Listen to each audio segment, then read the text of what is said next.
తెలుగు సినీ ఇండస్ట్రీలో విషాదం చోటు చేసుకుంది. ప్రముఖ రచయిత అయితే కన్నుమూశారు. సాధారణంగా అయితే తెర మీద కనబడే వాళ్ళే ప్రేక్షకులకు కాస్త చేరువవుతూ ఉంటారు. వాళ్ళు గుర్తుపడుతూ ఉంటారు.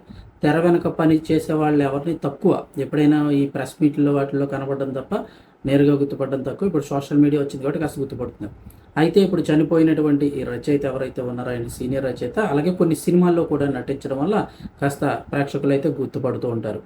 ఈయన సీనియర్ నటుడు, రచయిత కృష్ణేశ్వరరావు కన్నుమూశారు. గత ఏడాదిగా శ్వాసకోశ, గుండె సంబంధిత అనారోగ్యంతో ఇంటి దగ్గరే ఉన్నటువంటి కృష్ణేశ్వరరావు గుంటూరు ఏటి అగ్రహారంలోని తుది శ్వాస విడిచారు.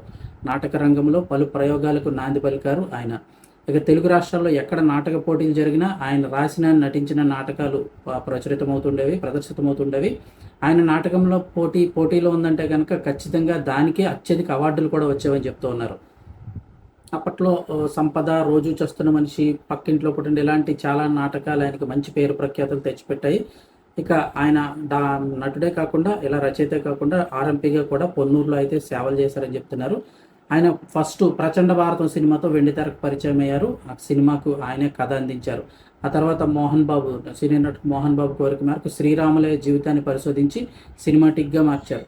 ఆ తర్వాత పరశురాము, జయం మనదేరా, అలాగే ఎన్ శంకర్ దర్శకత్వం వహించినటువంటి భద్రాచలంలో నటించారు. అలాగే నటుడు జీవా ద్వారా సీనియర్ దర్శకుడు వంశీ పరిచయం కావడంతో ఇక ఆయన అవును వాళ్ళు ఇష్టపడ్డారు, కొంచెం టచ్లో ఉంటే చెప్తాను, గోపిక గోదావరి, అలాగే వంశీ, కాసేపు సరదాగా ఇలాంటి సినిమాల్లో ఆయన నటించడం జరిగింది. చందమామ కథల్లో ఆయన పిచ్చివాడి పాత్ర ఒకటి పోషించారు. అది కూడా చాలా మంచి పేరు తెచ్చిపెట్టింది అంటున్నారు. అలాగే ఇడియట్, వీర తెలంగాణ, నాంది, విరూపాక్ష ఇంకా చాలా సినిమాల్లో ఆయన నటించారు. ఇక బుధవారం నాడు ఆయన అంత్యక్రియలు అయితే జరపనున్నట్టు కుటుంబ సభ్యులు తెలిపారు. గుండె సంబంధిత అనారోగ్యంతో అయితే ఆయన కన్నుమూశారు.